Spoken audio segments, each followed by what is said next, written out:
we're going to go ahead and get started. First of all, I want to thank the Great Outdoors just for letting us be here today. They didn't have to do it, but they did, and it's good people. I also want to thank all of our veterans in the crowd. You guys are wonderful. Thank you so much for everything. And I want everybody to know that you are part of something much larger today. This is a national movement. There are at least 120 rallies going on across the country today. Because we care about our Constitution, we care about our heritage, and we're going to keep it that way. So we're going to get started. We have somebody who's going to lead us in prayer to open up with. If she could go ahead and come forward. There you go. And then we're going to have the anthem and the pledge, and we're going to have some speakers following that. So here we go. This is Bill Krause, everybody. Afternoon, everybody. Like you said, my name is Bill Krause. Good, just take your hands, drop our heads, have a moment of prayer. Dear most Heavenly Father, thank you for the right and the ability to be here today. Thank you for keeping everybody safe on the way in. Keep us safe while we're here. Thank you for protecting us on our day-to-day lives, Father. I want to ask that you keep all those that are here and abroad, veterans, active military, future military. Keep them all in our prayers, Lord. Keep them safe. Bring them home when they need to be home, Lord. Just keep us safe here, Lord. Lead us in the right path, peaceful path. To do what we can to let the world know that we're not going to give up. You give us these rights, nobody can take them away, Lord. Thank you for everything you've done. In your precious Son, Jesus Christ's name. Amen.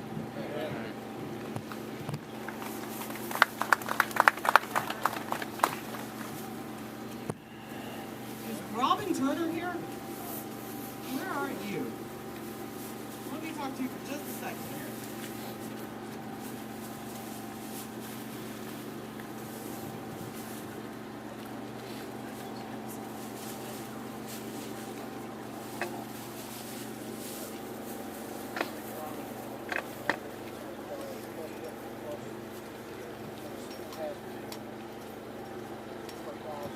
All right, everybody. It has been brought to my attention I did not introduce myself a minute ago. I'm Ashley Perez. I'm the one that's posting frantically on Facebook all the time. We have Robin Turner here with us today. She's going to lead us in the anthem. We'd like everybody to join in, and then we're going to follow that with the Pledge of Allegiance. Good afternoon,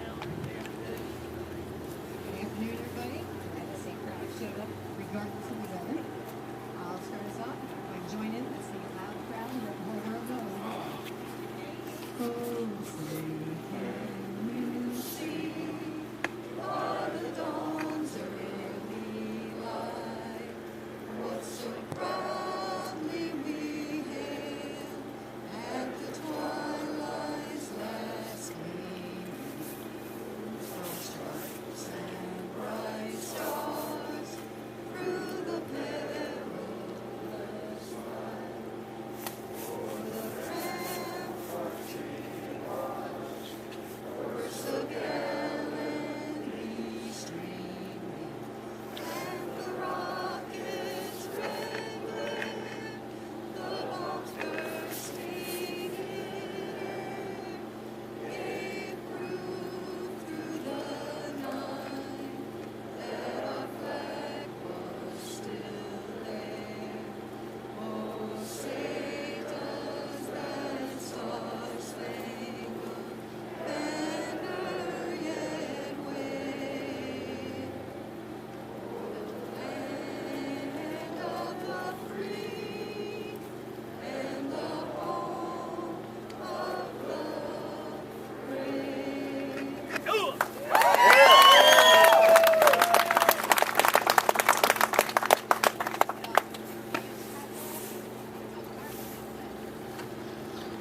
Pledge allegiance to the flag of the United States of America and to the republic for which it stands, one nation, under God, indivisible, with liberty and justice for all.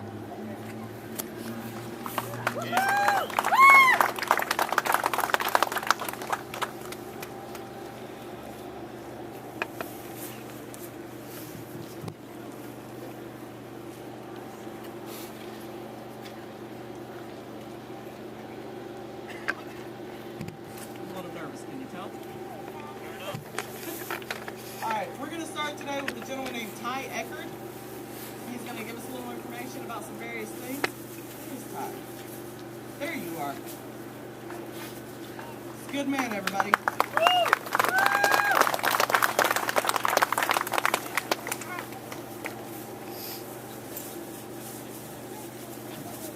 You think she was nervous when you hear me? Just to put things in a little bit of context today, first I want to introduce myself, and I'm going to talk a little bit about the history of our country. And then I want to talk a little bit about what we need to do going forward after we leave here today. That's what's important. Being here is one thing. What we do after we leave is yet another. I am a husband, a father, and a grandfather. I'm a U.S. veteran of the United States Air Force.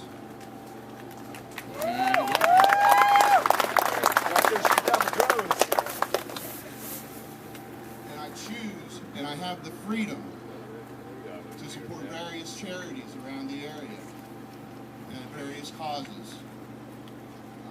Most importantly, I'm an American patriot. I believe in the principles on which this nation was founded. I hold those near and dear to my heart.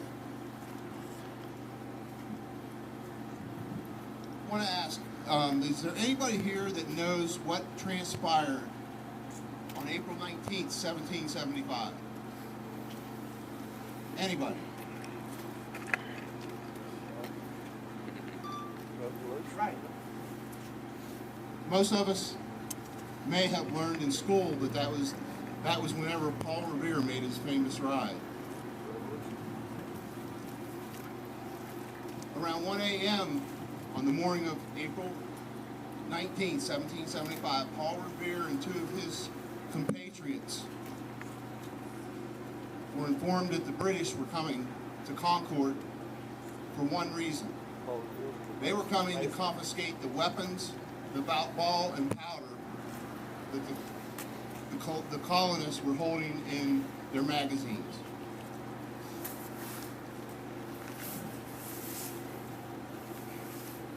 Around 5 a.m., the Redcoat column was spotted just outside Lexington. Captain John Parker of the Colonial Militia formed his men along the Lexington Green. Upon seeing this, the British regulars departed the path they were on and formed a skirmish line.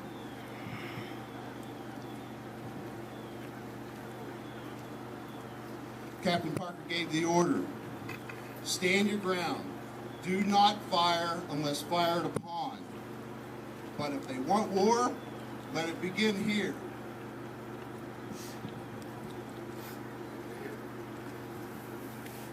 Some of the mounted British officers saw what was happening, and Major Pitcairn of the British Army shouted, bear with me, I want to get this right. He said, "Lay down your arms, you damned rebels. Lay down your arms and disperse."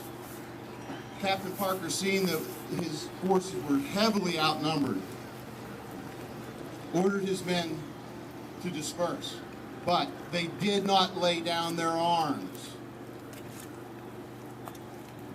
And history's a little vague on what happened next, but there was a shot fired from somewhere. Nobody knows who fired that shot, but it panicked the British regulars, and as the colonists were dispersing from Lexington Green, they let loose a ragged volley. Once the smoke had cleared and everyone was able to see what happened, 8 colonists lay dead and 12 wounded, most shot in the back as they were dispersing. Around 7 a.m., the Concord militia moved to the North Bridge.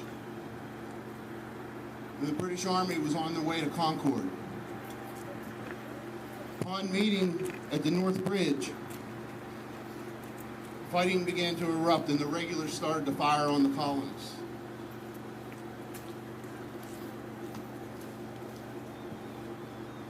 Major Buttrick of Concord gives the first ever order for the militia to fire on British soldiers. He says, "Fire, fellow soldiers, for God's sake, fire." In less than 2 minutes, the American colonists had the most formidable fighting force on the face of the earth, which at that time was the British Army. A handful of colonists had them on the run.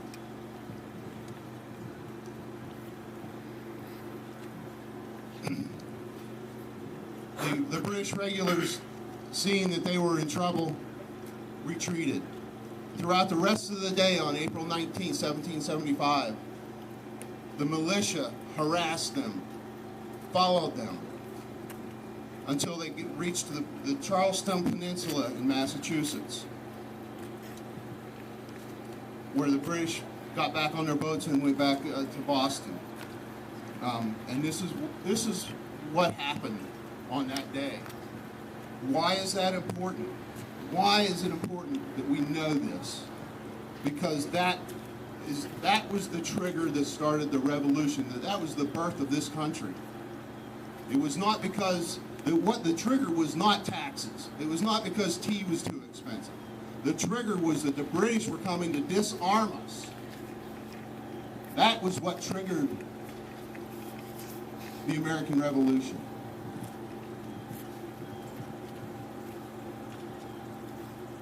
Most of you know the history of how the Revolutionary War transpired from there. And yes, we were victorious, obviously.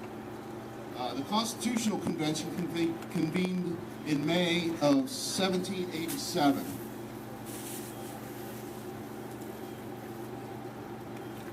It wasn't ratified finally by all until May 29th of 1790. So fully 3 years, these people worked on this Constitution. It was not something that they got together over a few beers and wrote down some things on a piece of paper.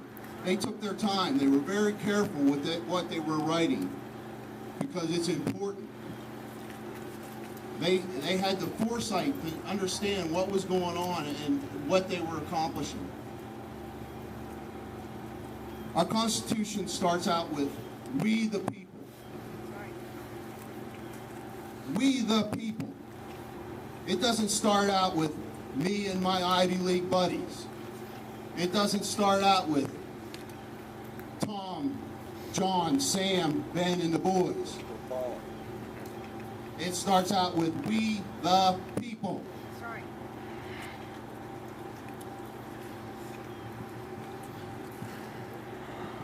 After the Constitution was ratified, it became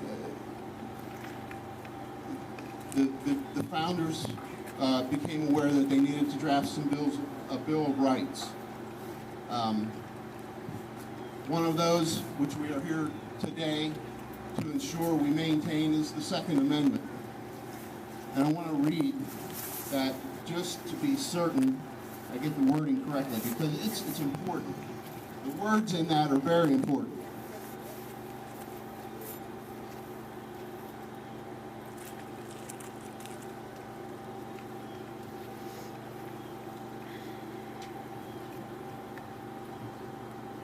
A well-regulated militia being necessary to the security of a free state, semicolon. That semicolon is important. I'm no English scholar, but what that tells me is what follows that semicolon is another thought. It doesn't mean that this is isolated to just a militia. It goes on to say, the right of the people to keep and bear arms shall not be infringed. It doesn't say the right of the militia to keep and bear arms. It says the right of the people. That's important. Remember that. There are other articles in the Bill of Rights that are very important. All of them are important. But if we allow the Second Amendment to be gutted with legislation that is currently being proposed, The rest of the Bill of Rights will fall behind it.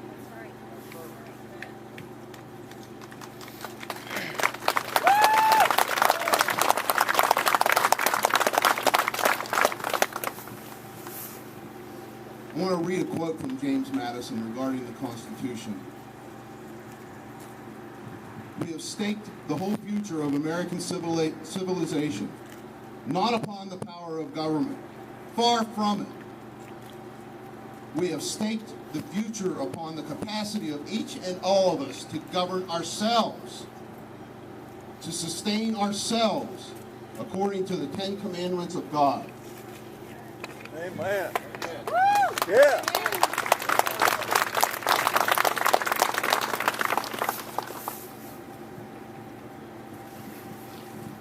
Now we get to the part where, what do we do from here? Where do we go from here? What can we do as individuals to keep this momentum going? I mean, this is wonderful we're all here today. This is more than I could ever hope for. But what do we do when we leave here today? We can't just go home and sit on the chair and look at the TV and gripe about what's going on. At the same time, we can't appear to our friends and neighbors as some right-wing whack jobs, because we're not. We're parents, we're grandparents, brothers and sisters. We're not the bad guys. What I would like everyone to do is to reach out to their friends and neighbors, engage in civil conversations, listen to what they're afraid of, and address those issues. We will encounter people that just simply don't get it. Guns just aren't for everybody. We have to accept that fact. There are some people that they just, for whatever reason, firearms are just not for them. And that's okay. That's fine. I missed a spot back here. With regard to the history of what happened on April 19, 1775, various reports estimate that the colonists who were part of the militia, the folks back then that felt that it was so important to stand up for freedom, actually only made up about 3% of the population of the colonies at that time. Hey. That's right. Exactly. I would put to you that us gathered here today are a symbolic representation of that 3%. It's our job and our duty to carry that forward. We owe it to our children, to our grandchildren, and our great-grandchildren.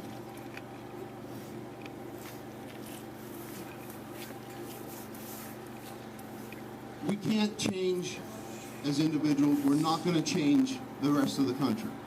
What we must do when we leave here today is change one person. This needs to be a grassroots movement.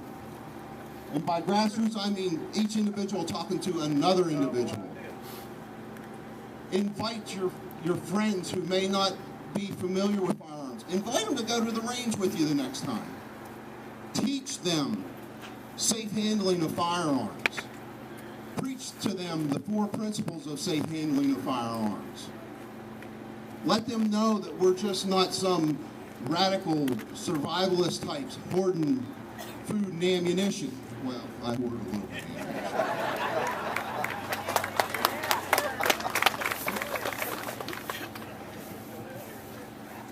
When you come across somebody that wants to engage you in an aggressive manner, thank them for their time and walk away. Do not engage these people in aggressive arguing, because it's a no-win situation. I think I've rambled on enough.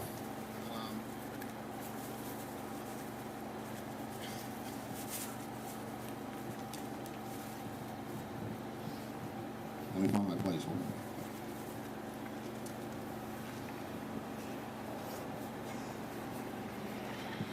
couple of closing remarks.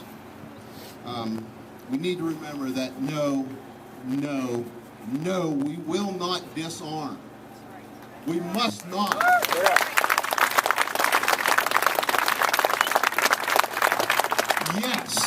Yes, we will resist. We must resist. And we will not comply.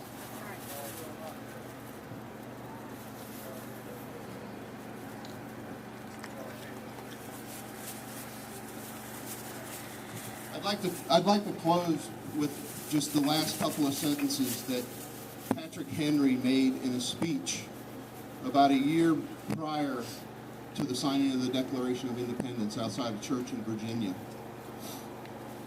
He says, "Is life so dear or peace so sweet as to be purchased at the price of chains and slavery? Forbid it, Almighty God. I know not what course others may take, but as for me, give me liberty or give me death." Thank you.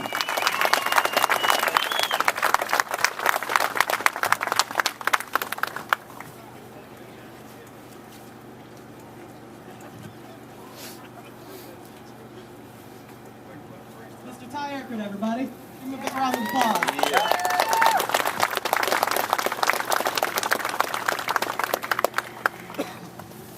Next up, we have Dixie Moore here. She's going to be reading some quotes, giving us a little bit of information from various people that couldn't make it out today. So, here we go.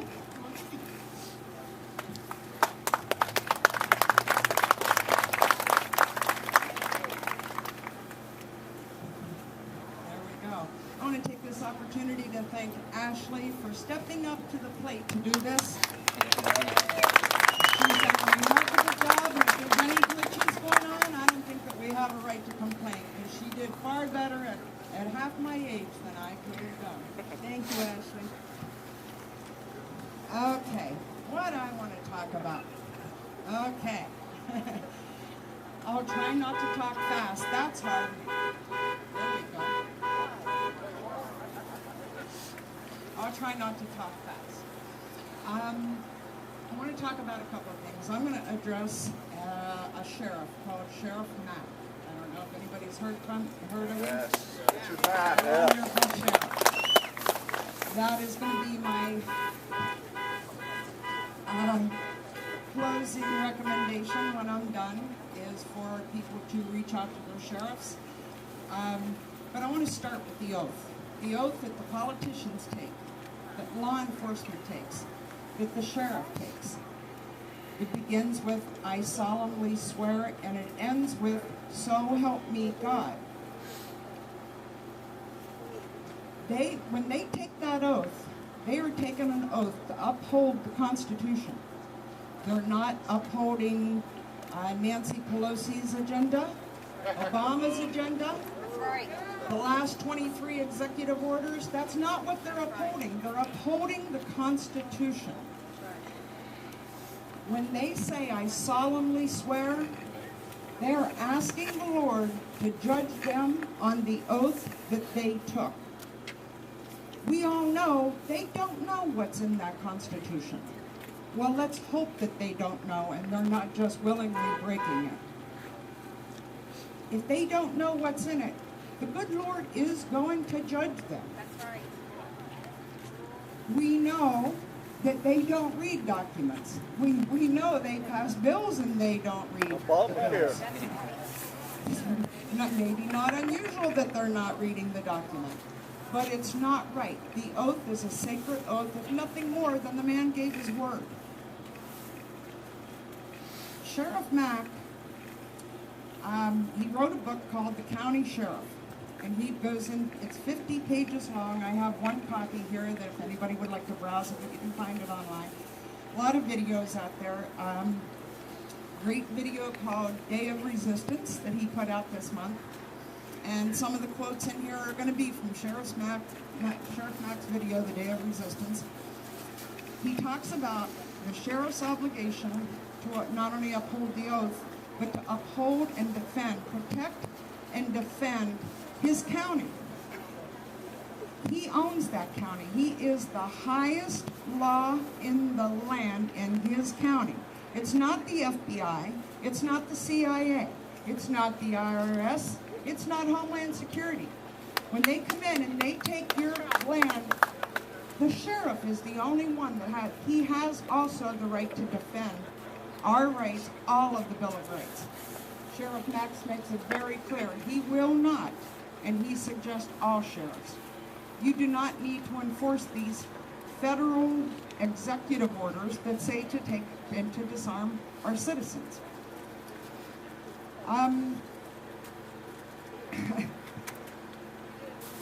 More than the oath, the people, they haven't read it.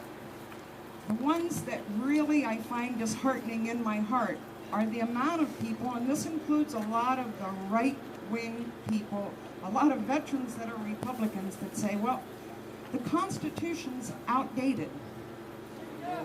Oh. You know what? Our founding fathers were smart enough to put a process called amendments. If you find a part of our Constitution that's outdated, amend it, but you don't break it. That would be like telling God when you took your vow of marriage, well, I didn't realize that kissing wasn't part of that. I didn't realize that that would be, or like telling an officer, I didn't realize that that was the speed limit, but worse, when you don't agree with it, that's like telling the officer, well, I don't agree that it should be 45, so I'm going to do 55. And it's what our politicians and citizens do all the time. There's no value to what the oath that they took. I think a lot of sheriffs, if you sit down and talk to them, they need to be reminded of the oath that they took. Let's see.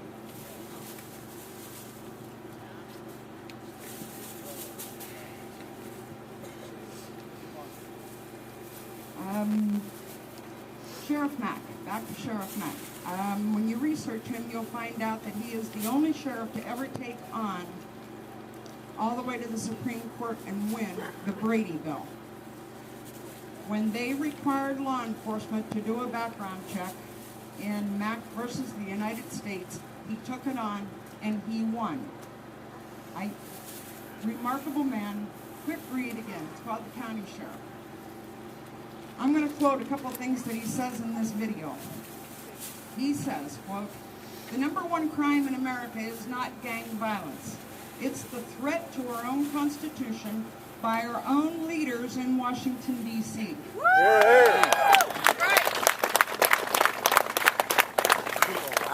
He goes on to say, so the greatest protection that our sheriffs can give us is the protection from tyranny. We actually have a government now that is stealing and usurping authority that they do not constitutionally have." That's right.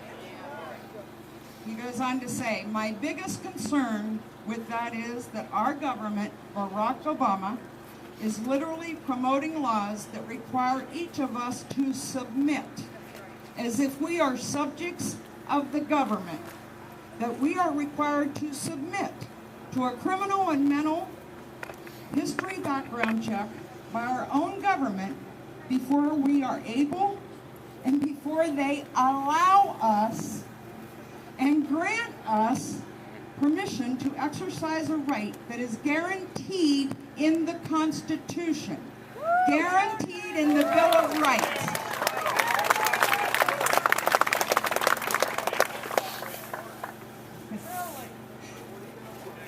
He goes on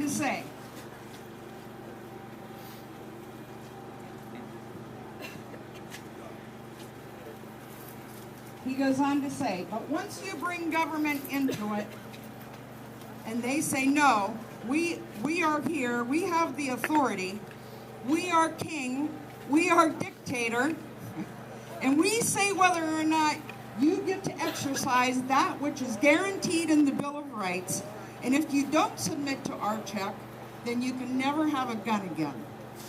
He says, I'm sorry, that is wrong, and they do not have the authority to do that, and granting them that authority would be wrong for me to do that, because I know it's against the Constitution. They do not have the authority to do that.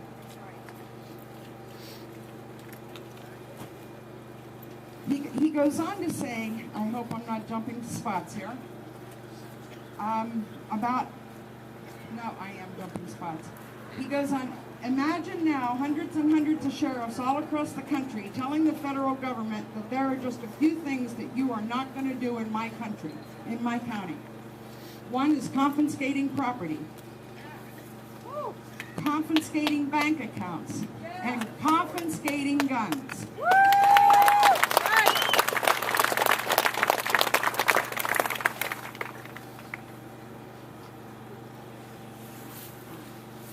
Before I go on with Sheriff Mack's wrap-up of that, I want to talk about what happens with citizens with our Bill of Rights.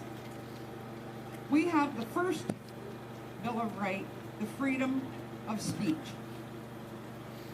You know, about 8 years ago, there were some vile people in Central America that started protesting funerals.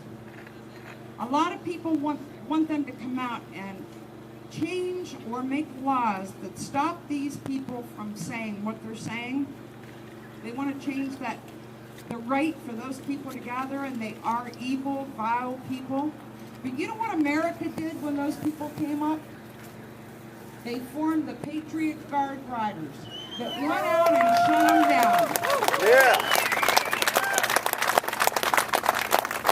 We now have hundreds of thousands of Patriot Guard Riders. They stepped up to the plate. And we have a couple ride captains here now that have taken it a step further, said if you're showing up because there's a protester, stay home. We're here for honor and respect. That's what true Americans are. That's right. I'm going to wrap it up now with Sheriff Mack's words because they're so great at the end of the video, they need share. He says, if we're not eternally vigilant, then we are going to lose. Thomas Jefferson said, the price of freedom is eternal vigilance. So let's stay vigilant, let's stay involved with the American process, and we can take America back, one county at a time, sheriff by sheriff, county by county, we can take America back. Yeah. God bless us. Yeah.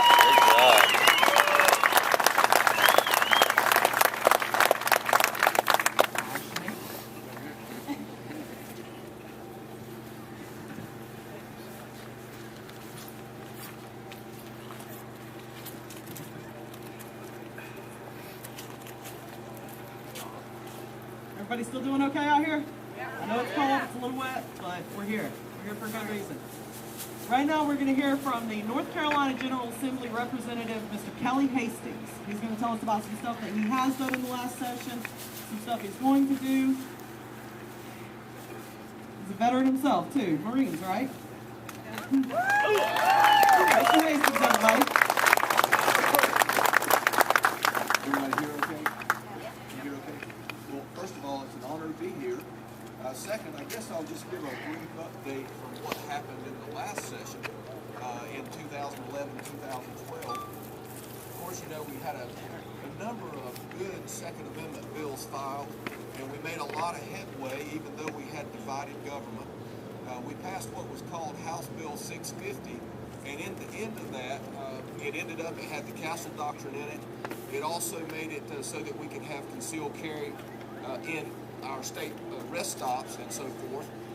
A couple of the provisions were defeated on the House floor. Unfortunately, we didn't have the votes to get over the hurdle, and we wouldn't have had the votes to override the governor's veto. But I think understanding that we did have divided government, I thought we accomplished a lot in that House Bill 650. Now, the part about the concealed carry permit in restaurants that serve alcohol, of course, you know, you can carry openly in many restaurants in North Carolina already. It's the restaurants with alcohol that got caught up in the Senate. We actually passed that bill out of the House, and it got to the Senate, and for whatever reason got held up. Now, my understanding is it has been refiled by some other members. I was a point person on a lot of the Second Amendment issues last time, but I've been given a different task this time, and that's to focus on veterans and Homeland Security and some of our military issues, but I'm still there to vote and help support them. But the Speaker has just given me a little bit different task this time. But I'm here fully supportive of the Second Amendment, and I appreciate your inviting me out today. Thank you.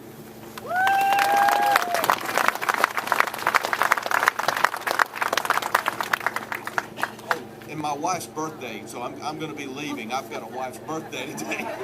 Birthday? I thought it was the anniversary. Oh my. Well, happy birthday. All right, everybody. We've got a little bit of time before our next speaker. Sheriff Alan Cluniger is at an Eagle Scout ceremony, and he's going to be here as soon as he can, but we designed it that way today because I want everybody to take a few minutes and just meet and greet your fellow patriots. These are people you're going to need to know. These are people that are standing with you, standing united today with everybody else across the country.